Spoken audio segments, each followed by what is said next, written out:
ডিসেম্বরের প্রথম সপ্তাহে ফিরছেন তারেক রহমান। প্রস্তুত হচ্ছে বাড়ি কার্যালয় নিরাপত্তা নিশ্চিতে আবেদন করা হবে সরকারের কাছে।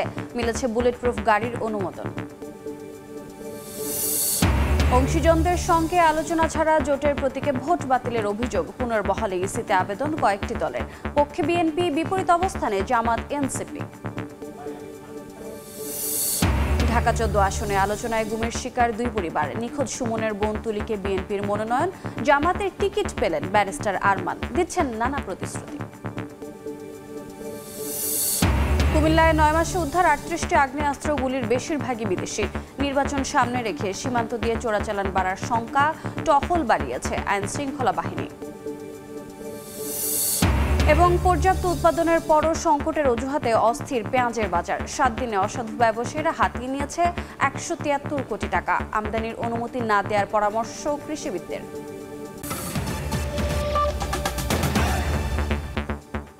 সময় সংবাদের সঙ্গে আছি আমি রোজা চৌধুরী। ডিসেম্বরের প্রথম সপ্তাহে দেশে ফিরছেন তারেক রহমান। জাতীয় নির্বাচনের তফসিল ঘোষণার 1 থেকে 2 দিনের মধ্যে ঢাকায় আসছেন তিনি। বিএনপি চেয়ারপারসনের নিরাপত্তা উপদেষ্টা অবসরপ্রাপ্ত মেজর জেনারেল ফজলে ইলাহি আকবর এ তথ্য নিশ্চিত করেছেন। সময় সংবাদকে দেয়া একান্ত সাক্ষাৎকারে তিনি জানান, দেশের বর্তমান পরিস্থিতি ও ভূরাজনৈতিক কারণে তার নিরাপত্তা নিশ্চিত করতে পারে একমাত্র সরকারের বিশেষ নিরাপত্তা ফোর্স। তাই বিএনপি ও তারেক রহমানের পরিবারের পক্ষ থেকে সরকারের কাছে আবেদন জানানো হবে সর্বোচ্চ নিরাপত্তা নিশ্চিতের। আহমেদ সালেহিনের রিপোর্ট। নির্বাচনী তফসিল ঘোষণার পরপরই বিএনপির ভারপ্রাপ্ত চেয়ারম্যান তারেক রহমান ঢাকায় আসবেন এমনটাই জানাচ্ছেন দলের অনেক নেতাই। এবং তিনি কোন বাসায় থাকবেন সেটিও কিন্তু এখন অনেকটাই নিশ্চিত। অর্থাৎ গুলশান এভিনিউর 196 নম্বর এই বাড়িটিতেই উঠবেন বিএনপির ভারপ্রাপ্ত চেয়ারম্যান তারেক রহমান। দীর্ঘ প্রবাস জীবন শেষে ঢাকায় ফিরে তারেক রহমান থাকবেন মায়ের বাড়ির পাশেই। প্রস্তুত হচ্ছে 196 নম্বরের বাড়িটি। গুলশান এভিনিউর এই বাসাটির ভেতরে চলছে সংস্কার কাজ। বাইরে করা হয়েছে নতুন রং। নিরাপত্তায় কাঁটাতারের বেষ্টনী আছে সীমানা প্রাচীরে। অন্যদিকে গুলশান 2-এর 86 নম্বর রোডের বিএনপি চেয়ারপারসনের কার্যালয়ে বাড়ানো হয়েছে নিরাপত্তা ব্যবস্থা। তারেক রহমান তিনি দেশে ফিরলে এই কার্যালয়ে তিনি অফিস করবেন এবং তিনি তার রাজনৈতিক কার্যক্রমগুলো চালাবেন এই অফিসে ঘিরেই, এই অফিসে থেকেই। সেই কারণে এই অফিসটিকে নতুন করে আবার সংস্কার করা হচ্ছে। উঠানে যে জায়গাটি রয়েছে সেই উঠানে নতুন করে ডেকোরেশন করা হচ্ছে। এখানে নেতাকর্মীরা আসবেন, এখানে বসবেন, রং করা হচ্ছে, নতুন করে গেট তৈরি করা হয়েছে। কার্যালয়, বাসা সবই প্রস্তুত হচ্ছে। তবে কবে ফিরবেন বিএনপির ভারপ্রাপ্ত চেয়ারম্যান তারেক রহমান এ নিয়ে জানতে চাওয়া হয় চেয়ারপারসনের নিরাপত্তা উপদেষ্টা অবসরপ্রাপ্ত মেজর জেনারেল ফজলে ইলাহি আকবরের কাছে। সময় সংবাদকে তিনি জানান, ডিসেম্বরের প্রথম সপ্তাহে 17 বছর পর দেশে ফিরছেন বেগম খালেদা জিয়ার বড় ছেলে। ওনার সাথে আমার সর্বশেষ যখন কথা হয়েছে উনি বলেছিলেন যে আমি দেশে আসার আগে আপনাকে 1 মাস সময় দেব আমার আসার দিনটা। কিন্তু ওনার নিরাপত্তার ব্যবস্থা নিয়ে কিছু ব্যবস্থা গ্রহণ করতে হবে। নির্দ্বিধায় বলতে পারি উনি ইলেকশন শিডিউলের declaration in a day or two will come. Definitely December first উইকের মধ্যে আসবেন ইনশাআল্লাহ। ভূ রাজনৈতিক কারণ ও দেশের বর্তমান পরিস্থিতিতে নিরাপত্তাহীনতার প্রশ্ন আছে তারেক রহমানের।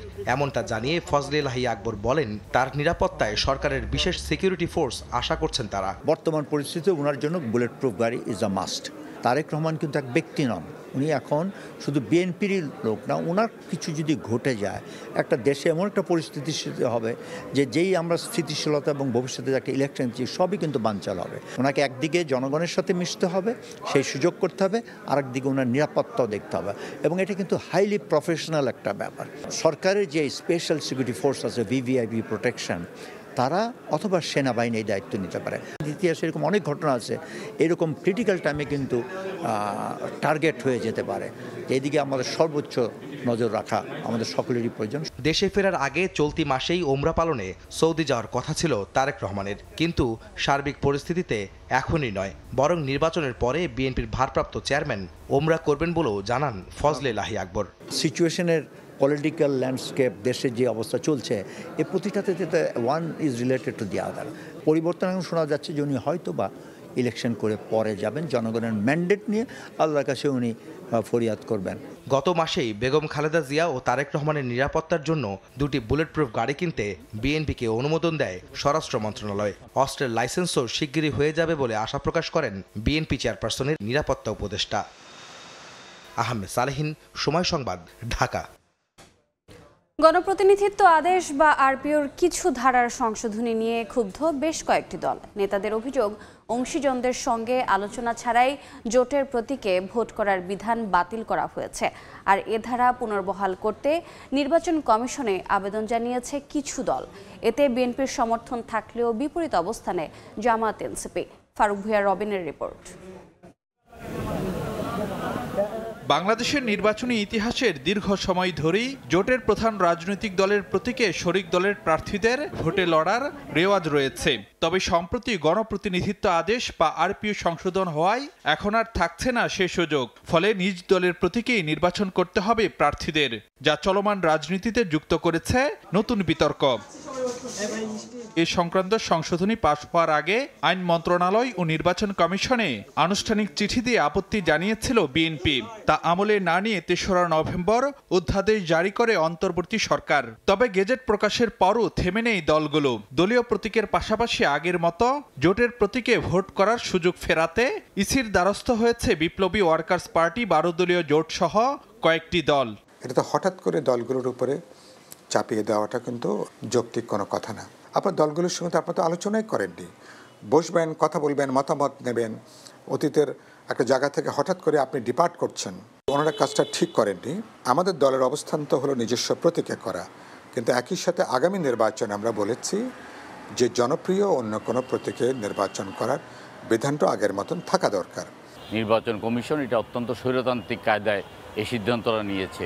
রাজনৈতিক দলগুলোর স্বাধীনতা থাকা উচিত যে তারা কোন প্রতীকে নির্বাচন করবে, জোটবদ্ধ প্রতীকে নির্বাচন করবে না নিজস্ব প্রতীকে নির্বাচন করবে। আপনারা আমাদের সাথে কোনো আলাপ আলোচনা না করার প্রেক্ষিতে সেটা রাজনৈতিক দলকে প্রতিপন্ন করা হয়েছে। আমরা দাবি করব নতুন যে অধ্যাদেশটা করেছে এটা বাতিল করার জন্য। একটা জোট কেন হয়? জোট হয় নির্বাচনে জেতার জন্য, কৌশলগত একটি বিষয়। তো সেক্ষেত্রে কেউ যদি মনে করে না জোটের প্রতীকে ইলেকশন করব, সেই অপশনটা রাখা দরকার ছিল। তো সরকার কোনো অপশন রাখে না। আমার কাছে মনে হয় কোনো দল মনে করে যে বিএনপির এই জাতীয় সরকারের যে উদ্যোগ, এই উদ্যোগকে কোনোভাবেই সফল হতে দেওয়া যাবে না। সেই জায়গা থেকে অনেকে চায়নি যে আসলে এইভাবে অপশনটা রাখা হোক। সমমনা দলগুলোর তৎপরতায় কি ফল আসতে পারে সেদিকে নজর রাখছে বিএনপি। আমরা হাল ছাড়ি নাই, এখন দেখি তারা কি করে। সবাইকে ইলেকশন কমিশনকে বলতে হবে যেটা এটা হয় না। আমরা যেটা চেয়েছিলাম সেটা তো বাংলাদেশের রাজনীতিতে নতুন কিছু না। অতীতের নির্বাচনগুলো সবাই কিন্তু এই মার্কেটিং করেছে। এমনকি 18 সালের নির্বাচন জামাতও ধানের শীষ মার্কেটে নির্বাচন করেছে। তো সুতরাং এবার কিছু গোষ্ঠীকে পক্ষপাতিত্ব করার জন্যই এটা করা হয়েছে। তবে এটা ডেমোক্রেটিক প্রসেসে ঠিক না। তবে প্রতীক ইস্যুতে আরপিওতে নতুন করে ফের কোনো সংশোধনীর বিরোধিতা করছে জামায়াত। আমরা বলেছি যে সিদ্ধান্ত রদবদল না করা, কারণ সরকার যদি দলের চাপের মুখে যদি দলীয় ইন্টারেস্ট সার্ভ করার জন্য এত বড় একটা বিষয় সিদ্ধান্ত পরিবর্তন করে, তাহলে সরকার নিরপেক্ষতা নিয়ে প্রশ্ন উঠবে, গ্রহণযোগ্য সুষ্ঠু নির্বাচন নিয়ে প্রশ্ন উঠবে।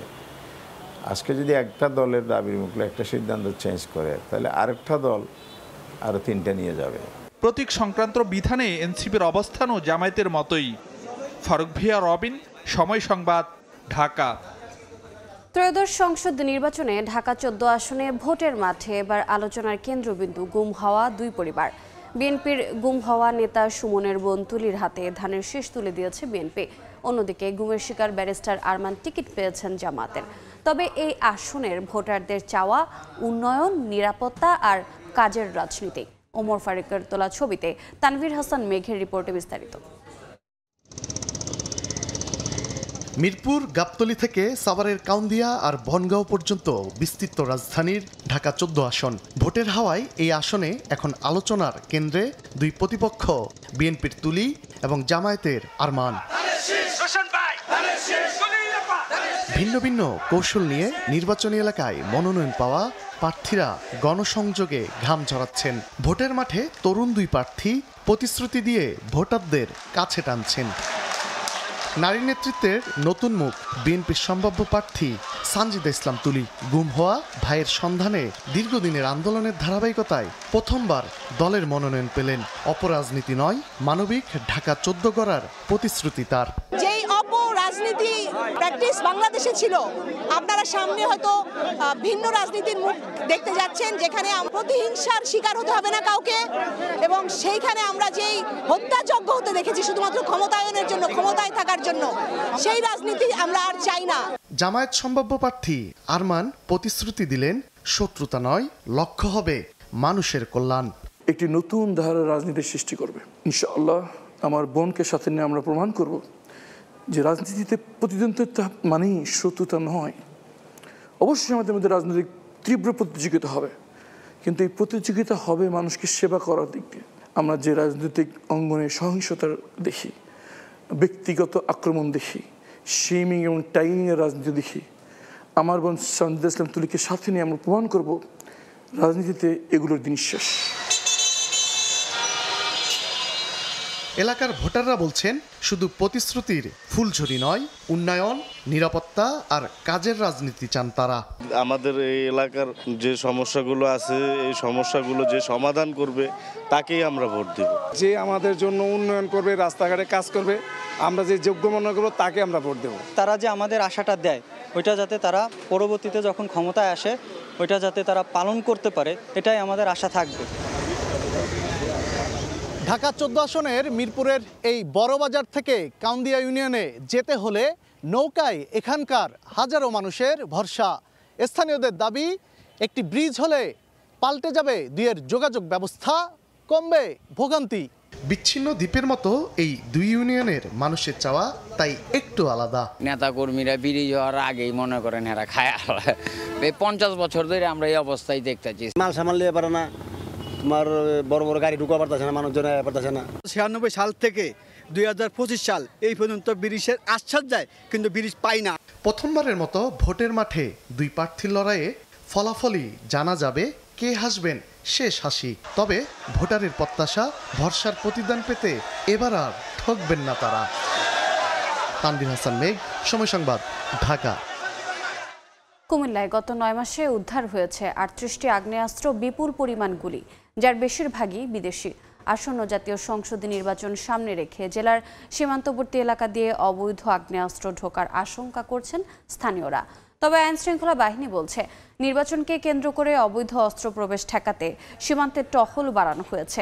এক্ষেত্রে জিরো টলারেন্স নীতি অনুসরণ করা হচ্ছে। বাহার রায়হানের তথ্য ও ছবি নিয়ে রিপোর্ট। কুমিল্লার 104 কিলোমিটার সীমান্ত এলাকার অন্তর্ভুক্ত বুড়িচং, ব্রাহ্মণপাড়া, 14 গ্রাম, লাকসাম ও মনোহরগঞ্জ উপজেলা অবৈধ অস্ত্রের অনুপ্রবেশের হটস্পট হিসাবে বিবেচিত। স্থানীয়দের শঙ্কা, আসছে জাতীয় নির্বাচন ঘনিয়ে আসার সঙ্গে সঙ্গে অভিনব কায়দায় সীমান্ত পেরিয়ে দেশে ঢুকতে পারে আধুনিক আগ্নেয়াস্ত্র। এ অস্ত্র ঢুকলে নির্বাচনী সহিংসতা ও পেশিশক্তির প্রভাব আরও বাড়িয়ে তুলতে পারে। ভারত দিয়ে কিন্তু অহরহ অস্ত্র বিগত সময়ে ঢুকছে, এখন আবার ঢুকতেছে। এইভাবে অস্ত্র আসলে সুষ্ঠু নির্বাচন হবে না। এই অবাধ যে অস্ত্রের বিচরণ দেখছি, এটি খুবই আশঙ্কাজনক নির্বাচনের জন্য। এই প্রশাসন যদি সিরিয়াস হয় তাহলে এই অস্ত্রের অনুপ্রবেশ রোধ করতে পারবে বলে আমি বিশ্বাস করি। তবে নির্বাচনকে কেন্দ্র করে সীমান্ত দিয়ে অবৈধ অস্ত্রের প্রবেশ ঠেকাতে টহল বাড়িয়েছে বিজিবি। পাশাপাশি পুলিশের পক্ষ থেকেও নজরদারি ও গোয়েন্দা তৎপরতা বৃদ্ধি করা হয়েছে।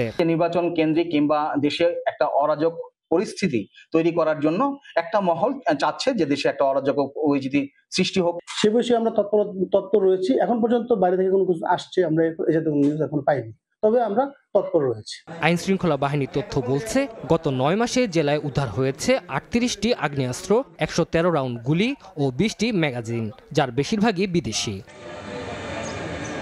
সময় সংবাদ, কুমিল্লা। কাকরাইলের সেন্ট ম্যারিজ ক্যাথেড্রাল চার্চের প্রধান ফটকে 2টি ককটেল নিক্ষেপ করেছে দুর্বৃত্তরা। এর একটি ফটকের সামনেই বিস্ফোরিত হয়। শুক্রবার রাত 10:15টার দিকে ঘটনাটি ঘটে। খবর পেয়ে আইনশৃঙ্খলা বাহিনী ঘটনাস্থলে পৌঁছে ফটকের ভেতর থেকে আরেকটি অবিস্ফোরিত ককটেল উদ্ধার করে।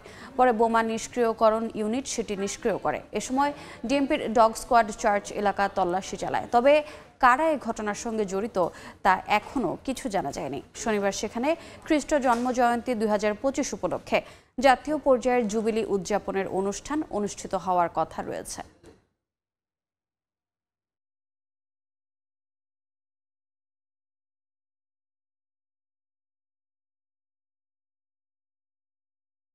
গ্রামীণ জনপদে ঘরে ঘরে চলছে শীতের প্রস্তুতি। এ নিয়ে প্রতিবেদন থাকছে সংবাদের শেষাংশে। 2010 সাল হতে 2013 সাল পর্যন্ত এলজিইডিতে 257 জন প্রকৌশলীর চাকরি উন্নয়ন প্রকল্প থেকে রাজস্ব খাতে স্থানান্তর হয়েছে অনিয়মে ভর করে।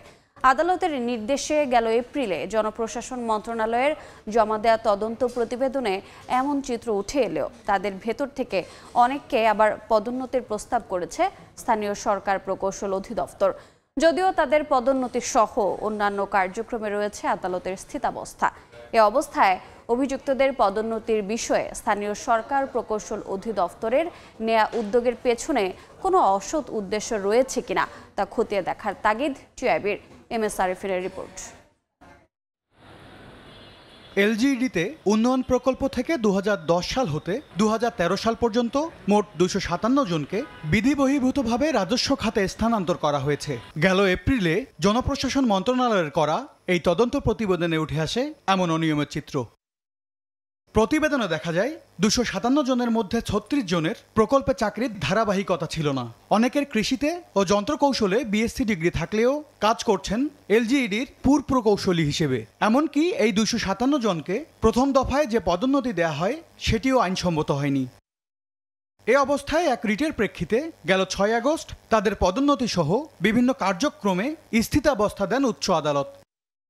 অথচ গেল 4 সেপ্টেম্বর স্থানীয় সরকার প্রকৌশল অধিদপ্তরের এক অফিস আদেশে দেখা যাচ্ছে এলজিইডির প্রথম শ্রেণীর পদে সরাসরি নিয়োগপ্রাপ্ত ও উন্নয়ন প্রকল্প থেকে রাজস্ব খাতে স্থানান্তরিত জনবল থেকেই 212 জনকে পঞ্চম গ্রেডে পদোন্নতির জন্য সুপারিশ করতে 6 সদস্যের কমিটি গঠন করে স্থানীয় সরকার বিভাগ, যারা 23 সেপ্টেম্বর বৈঠকে বসার সিদ্ধান্ত নিয়েও সভার দিন তা স্থগিত করে। রিটের তথ্য, এই পদোন্নতির তালিকায় ওই 257 জনের অনেকেই রয়েছেন। এ অবস্থায় গেল 15 অক্টোবর অ্যাডভোকেট মোহাম্মদ শিশির মনির স্থানীয় সরকার বিভাগ বরাবর এক নোটিশ পাঠান, যেখানে বলা হয় অভিযুক্তদের ব্যাপারে দেয়া স্থিতাবস্থা মানা না হলে তা হবে আদালত অবমাননার শামিল। যাদের চাকরি রাজস্ব খাতে স্থানান্তর হয়েছে অনিয়ম করেই উচ্চ আদালতের আদেশকে পাশ কাটিয়ে তাদের পদোন্নতির উদ্যোগের পেছনে কোনো অসৎ উদ্দেশ্য আছে কিনা তা খতিয়ে দেখার তাগিদ টিআইবির নির্বাহী পরিচালকের। যাদের বিরুদ্ধে অভিযোগ আছে, এমনকি দুর্নীতির অভিযোগ আছে বা অন্য কোনো কারণে নিষেধাজ্ঞা অর্পিত হয়েছে ফ্রম দ্য কোর্ট, সেই ক্ষেত্রে তো কোনো অবস্থায় একতরফাভাবে এলজিডির মতো প্রতিষ্ঠানের কোনো সিদ্ধান্ত নিতে পারে না। তার পিছনে কি যুক্তি আছে সেটা এলজিডি ব্যাখ্যা করা উচিত। কোনো কারণে যেন উপযুক্ত ও নির্দোষ কর্মকর্তারা তাদের উপযুক্ত প্রাপ্য থেকে বঞ্চিত না হন তা নিশ্চিত করার তাগিদও টিআইবির। MS আরিফিন, সময় সংবাদ, ঢাকা।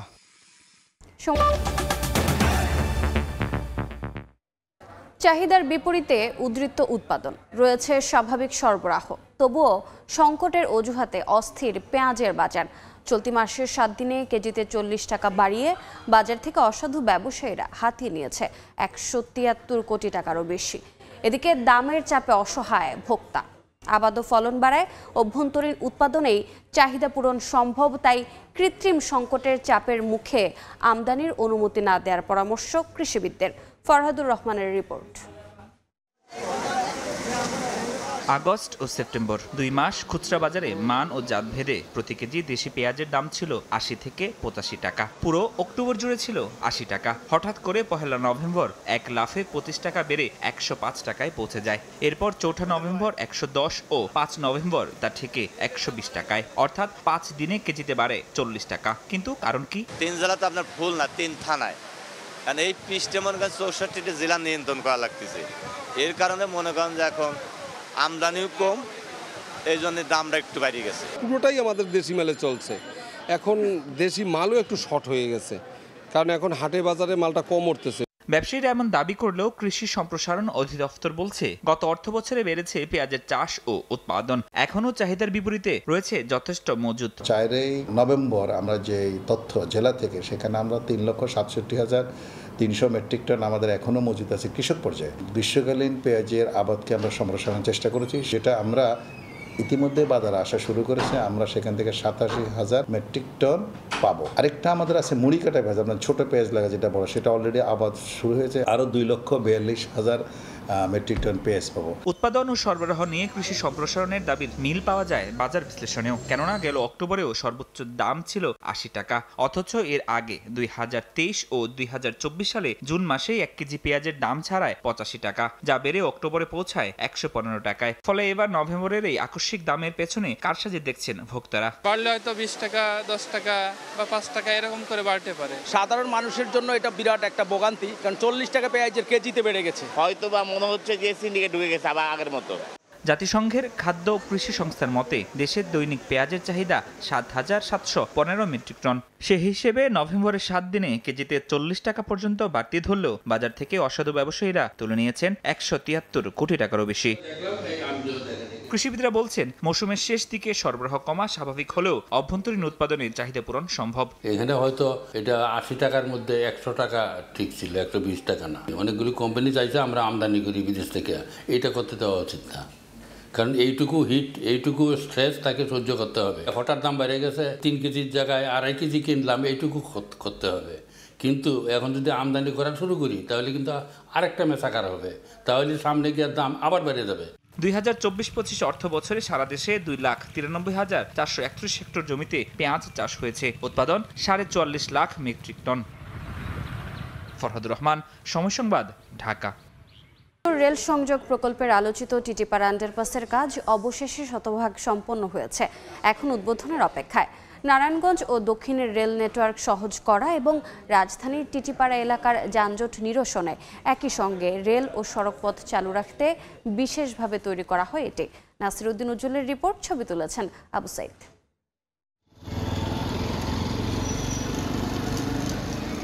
পদ্মা সেতু রেল সংযোগ প্রকল্পের সবশেষ টিটিপাড়া আন্ডারপাস। এটির উপর দিয়ে ট্রেন চলাচল আর নিচ দিয়ে চলবে সব ধরনের যানবাহন। মাঝখানে ৪ লেনে মোটর চালিত যানবাহন আর দুই পাশের ২ লেনে ধীরগতির যান চলাচল করবে, তবে ৫ মিটারের বেশি উঁচু যান চলাচল করতে পারবে না।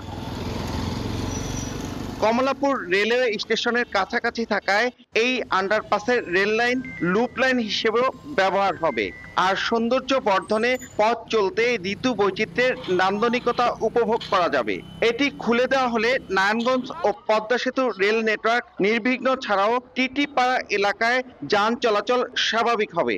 এতে খুশি স্থানীয়রা। হাই ভোল্টেজ কেবল গেছে নিচ দেয়া, এমআরটি কেবল, গ্যাস লাইন এগুলা শিফট করার জন্য আমাদের মোটামুটি ভালো একটা চ্যালেঞ্জের মুখোমুখি হইতে হচ্ছে। বুয়েট থেকে টেস্ট হওয়ার কনফার্মেশন হওয়ার পরই ওই ম্যাটেরিয়াল আমরা ইউজ করছি। ট্রেন না যাওয়া পর্যন্ত যত বেতালাই থাক কেউ যেতে পারতো না। এটার কারণে খুব স্বাভাবিক গাড়ির গতিতে যাবে, ট্রেনের গতিতে চলবে। এটা খুলে দিলে আমরা খুব সহজে মতিঝিল আমরা যেতে পারবো। জরুরি দরকারে যারা যাবে তারা এই পথ দিয়ে সুন্দরভাবে চলে যেতে পারবে। দেখতে সুন্দর এবং দুই পাশে মানুষ চলাচলের জায়গা রাখা আছে এবং দুই সাইডে রিক্সা চলাচলের জন্য আলাদাভাবে লেন করা হয়েছে।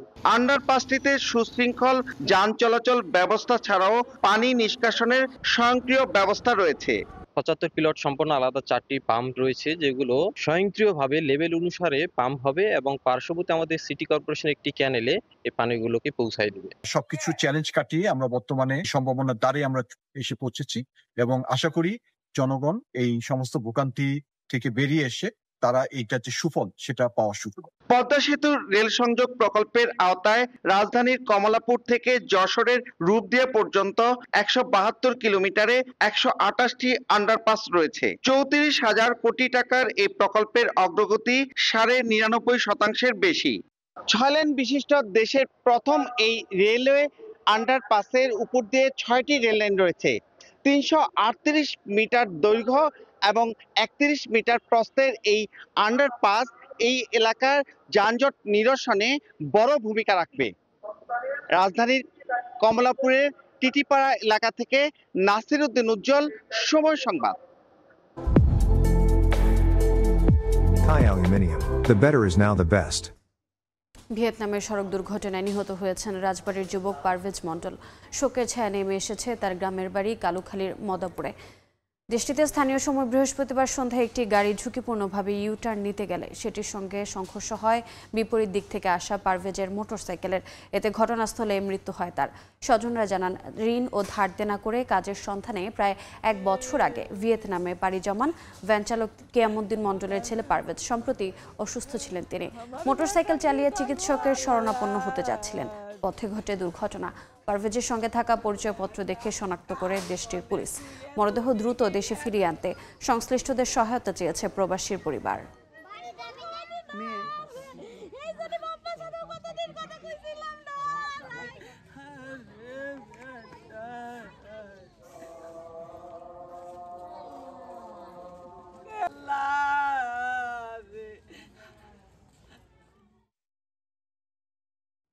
সময় সংবাদে আরও থাকছে। গাজায় আন্তর্জাতিক নিরাপত্তা বাহিনী মোতায়েনের ঘোষণা ট্রাম্পের। যুদ্ধবিরতির মধ্যে উপত্যকায় ইসরায়েলি হামলা অব্যাহত। মানবিক সহায়তায় ধীরগতির অভিযোগ জাতিসংঘের। কক্সবাজার সেন্ট মার্টিন নৌরুটে দুটি জাহাজ প্রশাসনের চলাচলের অনুমতি দিলেও গত এক সপ্তাহেও যায়নি কোনো জাহাজ। জমছে না ব্যবসা বাণিজ্য, খাঁ খাঁ করছে জেটিঘাট। এতে সংকট বেড়েছে দ্বীপে। হতাশ দ্বীপবাসীর দাবি, বিধিনিষেধ শিথিল করা না হলে আর্থিক সংকট আরও বাড়বে। বিস্তারিত জানাচ্ছেন সুজাউদ্দিন রুবেল।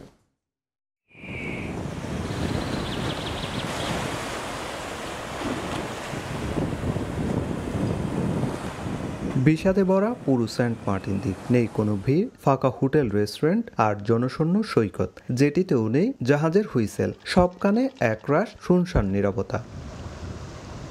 দ্বীপবাসীর অভিযোগ, আগে অক্টোবর থেকে পর্যটক আসা শুরু হলেও গত বছর থেকে পরিবেশ রক্ষার নামে নানা বিধিনিষেধে থমকে গেছে পর্যটন। এবারও নভেম্বরের শুরুতে ভ্রমণ উন্মুক্ত হলেও জাহাজ চলাচল না করায় দেখা নেই পর্যটকের। আগে 4 মাসের ব্যবসা করে সারা বছর সংসার চললেও এখন মাত্র 2 মাসের আয়ে টিকে থাকতে হচ্ছে। অভাব অনটনে অনেকেই জীবিকার খোঁজে দ্বীপ ছাড়তে বাধ্য হচ্ছেন। 50 দিনে আমাদের ব্যবসা হয়েছিল কিছুটা, 2 মাস পর্যন্ত চলতে পারছিলাম টানা ইনস্টা করে। মাস পর থেকে আমরা কোভিড দুর্ভিক্ষের মধ্যে চলতেছে। 2টা দোকানের মধ্যে 12 বন্ধ দিতে পারতেছি না। আমরা এমন লসে আছি বলার মতো না। একবেলা খাইতে পারলে একবেলা খাইতে পারতেছি না। 500 টাকা চাষের বিল, 200 টাকা তুলতে আমার কষ্ট হয়ে কষ্টের মধ্যে আছে সারাদিন। 7 ঘন্টা 8 ঘন্টা জার্নি করে এখানে এসে আবার 7 ঘন্টা 8 ঘন্টা জার্নি করে যাব। 2 ঘন্টার জন্য এখানে বা 1 ঘন্টার জন্য কেউ আসবে না। এই মাসে পর্যটক আসার কথা থাকলেও এখন পর্যন্ত কোনো পর্যটক এসে নাই বলতেই চলে। সেন্ট মার্টিনে হোটেল, মোটেল ও রেস্টুরেন্ট মিলে 2 শতাধিক ব্যবসা প্রতিষ্ঠান থাকলেও পর্যটক না থাকায় পড়েছে চরম মন্দায় স্থানীয় জনপ্রতিনিধিদের সংখ্যা। দ্বীপের 80% মানুষ পর্যটনের উপর নির্ভরশীল। মাত্র 2 মাসের আয় দিয়ে সারা বছর টিকে থাকা অসম্ভব, যা শীঘ্রই জীবিকা ও খাদ্য সংকটে রূপ নিতে পারে। সিজনে ভাড়া দিই, বাকি টাইমগুলো তো অফ রাখি। সেই হোটেল রিসোর্ট আমরা এখনো সেভাবে পড়ে আছে। আমরা কিছুই কাজকর্ম হাত দিতে পারছি না। এজন্য আমরা অনিশ্চয়তার মধ্যে আছি। উৎকণ্ঠা এবং অর্থনৈতিক আয়ের পথ সেটা বন্ধ হয়ে থাকার ফলে মানুষ অর্ধাহারে অনাহারে জীবনযাপন কাটাবে। সেন্ট মার্টিনের মানুষ উঠুনি আর টেকনাফ চলে আইছে। সেন্ট মার্টিনবাসী যদি এরকম থাকলে অনাহারে মরবে। 8 বর্গ কিলোমিটার আয়তনের এই দ্বীপে প্রায় 10,000 মানুষের বসবাস। নিরিবিলি প্রকৃতির এই দ্বীপ এখন নীরবতা আর উদ্বেগে ঘেরা। পর্যটনের এই স্থবিরতা কতদিন চলবে সেটি এখন সেন্ট মার্টিনবাসীর বড় প্রশ্ন। সুজাউদ্দিন রুবেল, সময় সংবাদ। সঙ্গে তাল মিলিয়ে বদলে যাচ্ছে প্রকৃতি।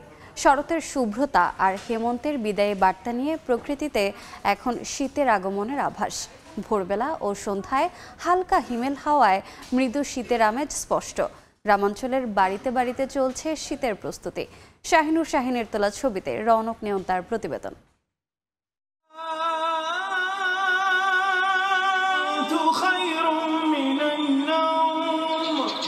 ভোর হতেই নিস্তব্ধতা ভেঙে মসজিদের মিনার থেকে ভেসে আসে মুয়াজ্জিনের দরাজ গলা। পবিত্র ধ্বনি বাতাসে মিশে ছড়িয়ে পড়ে মাইলের পর মাইল।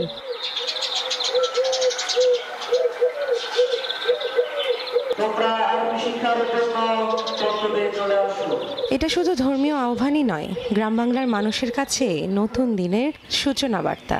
আজানের সুর আর পাখির কলতানে ঘুম ভাঙে ছোট ছোট ছেলে মেয়েদের। কুয়াশা ভেজা ভোরের শান্ত পরিবেশে তাদের ছোট ছোট পায়ের সুর তোলে এক মিষ্টি শব্দ।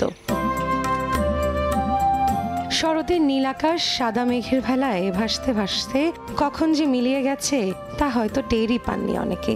হেমন্তের ফসলের মাঠে এখন কৃষকের মুখে তৃপ্তির হাসি। আমাদের নতুন ধান আসতেছে, এই ধানের মধ্যে আমরা মুড়ি তৈরি করব, পিঠা তৈরি করব। যে অগ্রহায়ণ আসতেছে, নতুন ধানের নবান্ন আমাদেরকে বিমোহিত করে।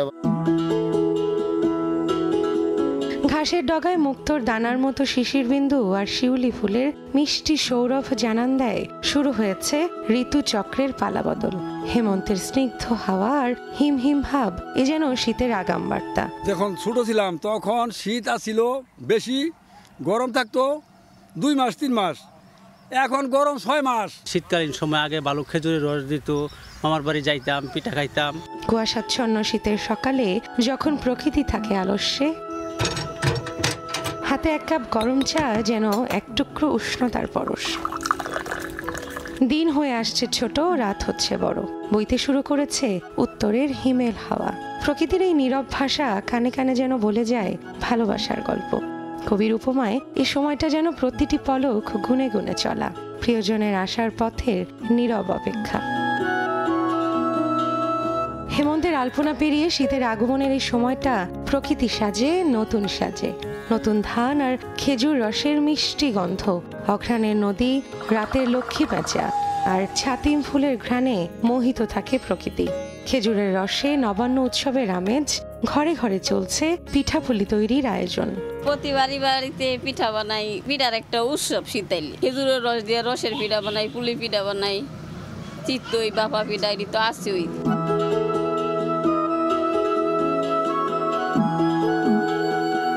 শীতের আগমনী বার্তায় খোলে আয়ের নতুন পথ। একদিকে মেঠো পথে বেড়ে ওঠা খেজুর গাছ থেকে রস সংগ্রহের প্রস্তুতি। সামনা গাছ তো আগের মতো রস মনে করেন এখন গাছে হয় না, এই জন্য গুড় প্রোডাকশন একটু কম। অন্যদিকে শীতের রোদে ঝলমল করে মন জুড়ানো টাটকা সবজির হাসি, চোখে ভাসে সমৃদ্ধির সোনালী স্বপ্ন। আর এসব সবজি শীতের সকালের খাবারে যোগায় এক অন্য মাত্রা। বছরের এই সময়টাতে দিনের বেলায় মাঝারি গরম থাকলেও বাতাসে রয়েছে মৃদু শীতল আমেজ। আর ভোরবেলার কুয়াশা, ফসলের ডগায় শিশির, সবজির ঘ্রাণ আর সবুজ ধানক্ষেত সব মিলিয়ে হেমন্তের ছোঁয়ায় প্রকৃতি হয়ে উঠেছে রঙিন। তাই তো বেলা শেষে প্রকৃতি জানান দিচ্ছে আসছে আপামরের প্রিয় ঋতু শীত। রৌনক নিয়ন্তা, সময় সংবাদ। এবারে দেশের বাইরের খবর। গাজায় চলমান যুদ্ধবিরতির মধ্যেও কমেনি সহিংসতা। উপত্যকাটির দক্ষিণাঞ্চলে ইসরায়েলি হামলা অব্যাহত রয়েছে।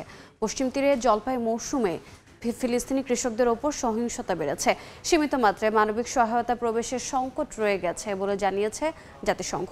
যুক্তরাষ্ট্র জানিয়েছে শিগগিরই গাজায় আন্তর্জাতিক স্থিতিশীলতা বাহিনী মোতায়েন করা হবে। যুদ্ধবিরতির মধ্যেও দক্ষিণ গাজার খান ইউনিসে চলছে ইসরায়েলি বিমান হামলা ও গোলাবর্ষণ।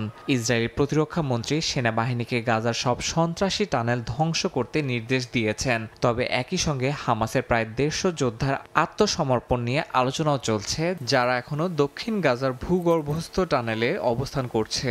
এছাড়া ইসরায়েলি সামরিক বাহিনী জানিয়েছে গাজায় থাকা এক জিম্মির মরদেহ রেড ক্রসের মাধ্যমে তাদের কাছে হস্তান্তর করা হয়েছে। স্থানীয় সময় শুক্রবার গাজা সীমান্তে রেড ক্রসের গাড়িগুলোকে মরদেহ হস্তান্তরের জন্য এগিয়ে যেতে দেখা যায়। এদিকে পশ্চিম তীরে নতুন করে বেড়েছে সহিংসতা। জলপাই সংগ্রহের মৌসুমে ফিলিস্তিনি কৃষকদের ওপর হামলা চালাচ্ছে উগ্র ইসরায়েলি দখলদাররা। জাতিসংঘের মানবিক কার্যালয় জানিয়েছে শুধু অক্টোবর মাসে পশ্চিম তীরে রেকর্ড সংখ্যক হামলার ঘটনা ঘটেছে। এতে হতাহতের পাশাপাশি ধ্বংস হয়েছে কৃষি জমি। চলমান পরিস্থিতিতে জাতিসংঘের উপমুখপাত্র জানিয়েছেন গাজায় মানবিক সহায়তা প্রবেশে কিছুটা অগ্রগতি হলেও তা মাত্র 2টি ক্রসিং পর্যন্ত সীমাবদ্ধ। এ পর্যন্ত প্রায় 37,000 মেট্রিক টন ত্রাণ গাজার সীমাতে প্রবেশ করেছে, যার অধিকাংশই খাদ্য সামগ্রী। তবে অনেক পণ্য ও এনজিও কর্মীকে এখনও প্রবেশের অনুমতি দেওয়া হয়নি। তিনি জানান ইসরায়েল থেকে উত্তর গাজায় কিংবা মিশর থেকে দক্ষিণ গাজায় সরাসরি প্রবেশ এখন সম্ভব নয়। মার্কিন প্রেসিডেন্ট ডোনাল্ড ট্রাম্প জানিয়েছেন খুব শিগগিরই গাজায় একটি আন্তর্জাতিক স্থিতিশীলতা বাহিনী মোতায়েন করা হবে। তার দাবি ইসরায়েলের বারবার যুদ্ধবিরতি লঙ্ঘন সত্ত্বেও চুক্তিটি খুব ভালোভাবে কার্যকর হচ্ছে। ইয়াসিন মোহাম্মদ জিসান, সময় সংবাদ। যুক্তরাষ্ট্রের দীর্ঘ সরকারি অচলাবস্থা বা শাটডাউনের প্রভাবে আকাশপথে নেমেছে বড় বিপর্যয়। বাতিল বা বিলম্বিত হয়েছে 5,000-এর বেশি ফ্লাইট। এদিকে সিনেটে ফিলিবাস্টার বাতিলের আহ্বান জানিয়েছেন মার্কিন প্রেসিডেন্ট ডোনাল্ড ট্রাম্প।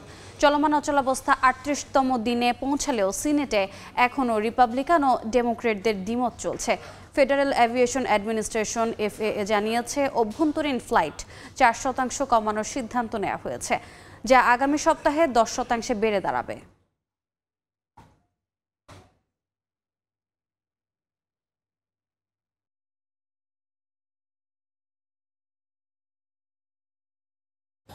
দেখছেন সময় সংবাদ, সঙ্গেই থাকুন। স্যার বাঁকে না তো সংবাদ এবারে খেলার খবর। জাতীয় দলের পেসার জাহানারা আলমকে যৌন হয়রানির অভিযোগে উত্তাল দেশের ক্রীড়াঙ্গন। অনাকাঙ্ক্ষিত এই ঘটনায় জাহানারার পাশে দাঁড়িয়েছেন যুব ও ক্রীড়া উপদেষ্টা আসিফ মাহমুদ সজীব ভূঁইয়া। ইতিমধ্যেই ভুক্তভোগীদের সঙ্গে যোগাযোগ করেছে মন্ত্রণালয়। জাহানারা আইনি পদক্ষেপ নিলে সরকার সব ধরনের সহযোগিতা করবে বলেও জানান আসিফ মাহমুদ। এই বিষয়টা যখন আমি দেখি ইন্টারভিউটার সাথে সাথে আমি বিসিবির সাথে কথা বলেছি এবং বিসিবির প্রেসিডেন্ট দেশের বাইরে আছেন, তারপরে বিসিবি দ্রুত সময়ের মধ্যে একটা তদন্ত কমিটি গঠন করেছে এবং আমাদের দপ্তর থেকেও যিনি ভুক্তভোগী তার সাথে যোগাযোগ করা হয়েছে। আমরা ভিকটিমের সাথে কথা বলে তিনি যদি কোনো আইনি ব্যবস্থা নিতে চান, যেহেতু এটা একটা ফৌজদারি অপরাধ একই সাথে, তো এটা আমরা সরকারের পক্ষ থেকে সর্বোচ্চ গুরুত্ব দিয়ে এই বিষয়ে যেন যারা জড়িত তারা সর্বোচ্চ দৃষ্টান্তমূলক শাস্তিটা পান সেটা আমরা নিশ্চিত করব। সময় সংবাদের শীর্ষ সংবাদগুলো জানিয়ে দিচ্ছে আরেকবার। ডিসেম্বরের প্রথম সপ্তাহে ফিরছেন তারেক রহমান। প্রস্তুত হচ্ছে বাড়ি কার্যালয়। নিরাপত্তা নিশ্চিতে আবেদন করা হবে সরকারের কাছে। মিলেছে বুলেট প্রুফ গাড়ির অনুমোদন। অংশীজনদের সঙ্গে আলোচনা ছাড়া জোটের প্রতীকে ভোট বাতিলের অভিযোগ। পুনর্বহালে ইসিতে আবেদন কয়েকটি দলের। পক্ষে বিএনপি, বিপরীত অবস্থানে জামাত, এনসিপি। এবং ঢাকা 14 আসনে আলোচনায় গুমের শিকার 2 পরিবার। নিখোঁজ সুমনের বোন তুলিকে বিএনপির মনোনয়ন। জামাতের টিকিট পেলেন ব্যারিস্টার আরমান। দিচ্ছেন নানা প্রতিশ্রুতি।